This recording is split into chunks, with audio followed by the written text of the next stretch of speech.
I used to hate my body. I mean, really hate my body. I'd lie in bed at night and berate myself for what I'd eaten. I'd grab at my fat rolls and feel my body and just hate on it all the time. There are people who will tell you that you can't feel fat. Fat's not a feeling. But I know what it's like to feel fat. I've definitely been there. There are days where I've hated how I looked. I wish that I could weigh less, and it's controlled my brain and my life, and it's kept me small. I think a lot of advice out there to love your body is hippy dippy woo woo and toxic positivity. So this video is not that. What I'm going to give you are 15 ways I learned to love my body. And at times not even love my body, but simply accept it and not hate on it, because that's an important skill that no one ever taught me. And I bet no one's ever taught you as well. The good news is you don't need to lose weight to finally accept your body. And sadly for us, we live in a world that thinks the most impressive thing a woman can be is thin. So it's inevitable that you're going to live in this world and you're going to have days where you do not like your body. You're going to have bad body image days. My hope is that you can turn to a video like this and it can remind you of the things that are going to help you feel better in your body right now without needing to count calories or obsess over what you weigh. I'm Lindy Cohen. I'm a dietitian and nutritionist. As I said, I'm someone who used to hate their body, and now I genuinely like my body. All right, so let's get into it. First thing, number one, is to start with acceptance. It's incredibly hard to go from loathing your body, from hating your body, to loving it. That's just a huge leap. So going for body acceptance can be so much easier. What that looks like is when you hear that voice inside your brain saying, you're too fat, you need to lose weight, you need to fix your body because this is gross. What I want you to say is to come back in with a retort. Something like, I don't need to look perfect from every angle. My body is perfectly okay right now. Even if I don't lose weight, my body is worthy of respect. You can start to say, my body is amazing and beautiful and perfect the way it is, but I find that really challenging. So let's start with acceptance first. Number two, you are going to need to get good at reminders. You live in a world that is constantly telling you you are not thin, not good enough, not smart enough. Every time you hop on social media, you're going to see other people whose lives seem so much better than you, who seem so much prettier, who are so much happier being thinner. And so as a result, you're going to need to counteract all that BS with your own personal reminders. So what I want you to do is imagine that your brain is a radio. And every time you hear that negative self-talk come on, imagine it's like a radio channel that you don't want to listen to. And what you're going to do is you're going to flick the channel to listen to something else.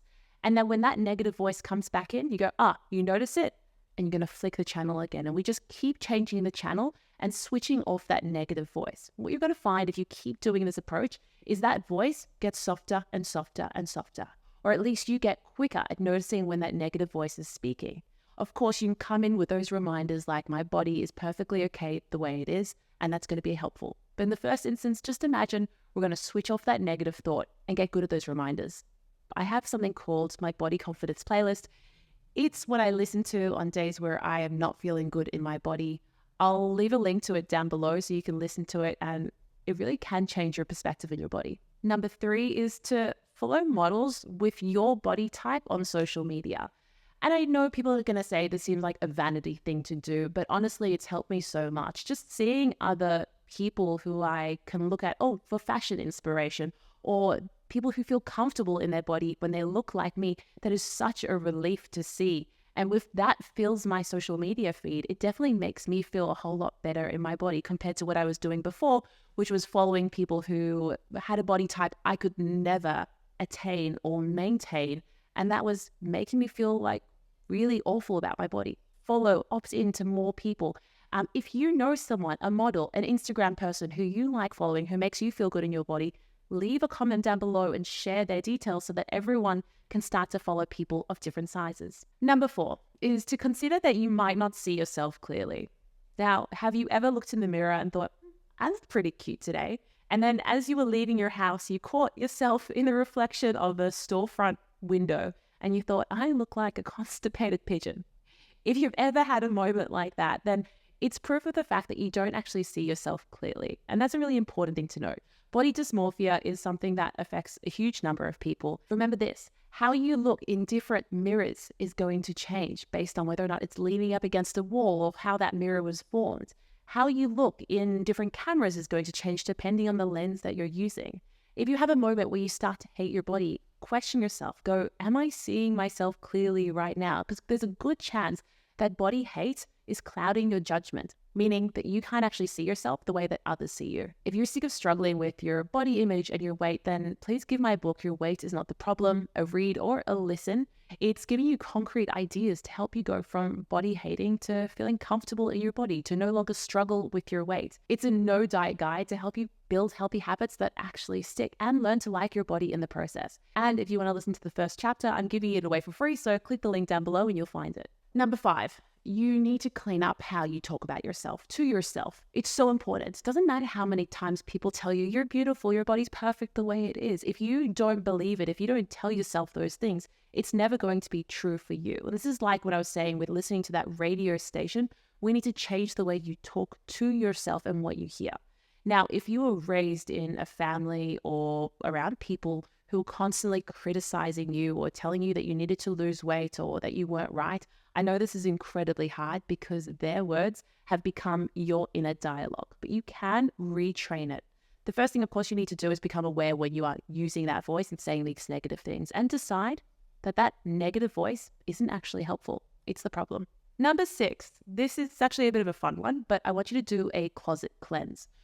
Do not underestimate the power of having clothes in your cupboard, in your wardrobe that actually fit you. It's such an important and crucial step I think people totally overlook. So let's say you open up your cupboard every day, trying to find something to wear, and you see a jam-packed wardrobe, but you still feel like you've got nothing to wear because you try on these clothes and they feel too tight. You probably have jeans in your cupboard that you're waiting to lose weight before you can wear. As a result, you don't actually have that many clothes that you can wear. I think going to your wardrobe and struggling to find clothes to wear can totally mess with your relationship with food and lead to yo-yo dieting. So if you wake up in the morning and you're feeling fat, you start the day thinking, I'm not allowed to eat today.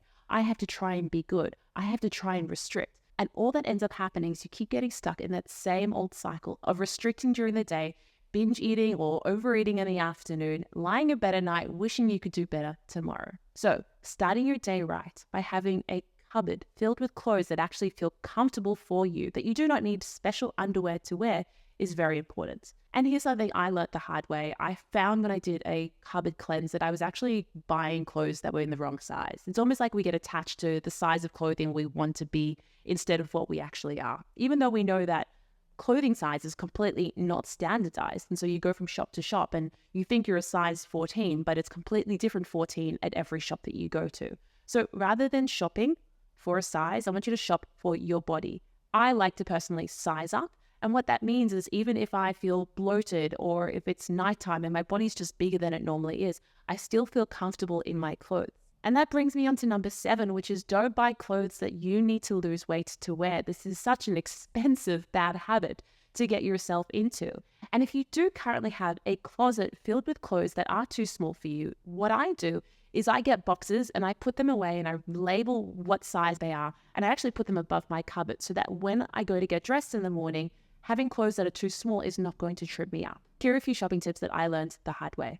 If you feel comfortable in your clothes, you're going to feel confident. That is so important to know. The other thing I want you to do is when you are trying on clothes, we often do this thing where we pose in the best way possible. Like, okay, let's see how this clothing is going to look. But that's not actually how we exist in real life. We're not pulling in our stomachs and trying to look from the best angle. So I want you to do the opposite. When you try on your clothes, I want you to sit down. You have to do a sit down test. And also think about what time of day you're going to be wearing this outfit. I have this black, super sexy bodycon dress that I absolutely love, but I tried it on in the morning without realizing that I would mostly be wearing a dress like that at nighttime after I'd eaten, out for dinner. And as a result, I once wore it on a date with my husband and I left the date and a homeless man said to me, "Oh, congratulations on your pregnancy." And I was like, "Sir, I am not pregnant. I have just had a 10-course digger station meal, but thank you." So you just have to think about when are you actually going to be eating this meal. If your clothes require you to be stationary for them to look good, then those are some pieces of clothing. Your clothes need to change to fit your body, not the other way around. I'm going to be sharing more practical tips to help you build better body confidence. But if you are finding this video helpful, please like it and subscribe to my channel. It's a small thing that you can do, but it has a huge impact, really encouraging me to keep creating high quality videos that you find useful that are totally free for you to watch. If you've got a question or there's a certain topic that you want covered, please leave it in the comments section below and I'll see if I can get around to answering your questions, or maybe I'll even create a video answering your questions specifically. All right, let's jump back in. Now, research tells us that the average person spends around 2.5 hours per day scrolling on social media. Now, that's equivalent to 864 hours in a year, or 36 days, just a little bit over a month that you probably spend scrolling. And personally, I'm a little bit too addicted to my phone, and maybe you're the same as me, which means it's even more important that we do step number 8. Please stop using the Explore feature on Instagram. That's that little magnifying glass where you can start to see all the people that you do not follow on social media. And the algorithm is suggesting things to you that it thinks you might like. And most of the time, it's really just people in perfect bodies, living perfect lives, and definitely does not make you feel better about yourself. Number 9, unfollow Fitbo and Binbo. Repeat after me. The internet is not real. According to some research, 30 to 80% of people are editing the photos they put up online. Now that blows my mind, but it just helps to reinforce that the images that you're seeing on your social media feeds are not only edited, but probably the person taking them and uploading them has taken about 100, picked the best one, edited that one photo down, and that's what you're seeing. So the internet is not real. It is totally fabricated and fake. I used to do this all the time. I'd create like a Pinterest board filled with like Fitspo and Thinspo, or I'd go on social media and I'd save all these photos of women whose bodies I wanted to look like. And I thought that would motivate me to lose weight, to stop eating, to change what I was doing, but it never did. In fact, it actually just made me feel worse about my body, and that kept me stuck in the same old cycle. Now, raise your hand if you've ever been personally victimized by diet culture telling you that you need to be thin to be happy and healthy. Number 10 is to stop wishing you had another body. I used to see someone like at the beach whose body I thought was so good, and then I'd lie there and just wish that I looked like them, but it didn't actually help me get closer to looking like them. Plus, it would have been completely unrealistic for me to even look like them. So often we get into this habit of comparing ourselves to what other people look like, even though we could never really look like that. But I think the more prevalent problem is when we compare ourselves to what our body used to look like. There's this funny quote that says, "I wish I was as thin as when I first thought I was fat." A funny reminder to me, because it tells us that even when you weighed less, you still didn't like yourself then. We have this idea that we just need to lose weight and then we're going to like ourselves. And if we finally look good in a bikini, then we'll finally have better body confidence, but it doesn't actually work that way. Number 11 is to throw out your scales. Sometimes when I'd hop on the scale would love me and be my friend, and then there are other times that I'd hop on the scale and it was my enemy. But jumping on the scale every day created such turbulence in my relationship with my body that it was never a good thing for me. It didn't actually help me eat consistently. It led to yo-yo dieting and all or nothing thinking. So if that's a problem for you, then think about how the scale might be sabotaging your health and not helping it. And number 12 is please quit unfun exercise.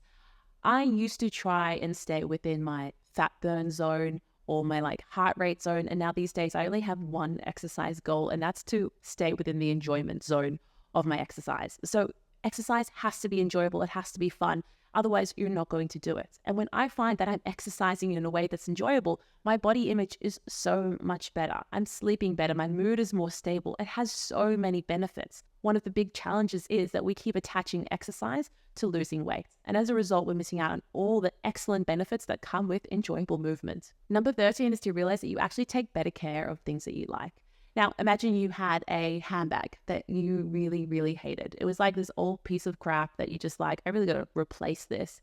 Do you take good care of it? Probably not. You don't really care if some food falls into the handbag. You probably throw it on the floor. Someone steps on it. It's no big deal. You don't really care. Now, compare this to a special handbag. Maybe it's an heirloom from your grandma or a designer handbag, whatever floats your boat. This handbag is something that you take really good care of, right? You probably make sure that it's clean. You wouldn't let anything spill in it. And if it did, you really want to clean it up as soon as possible.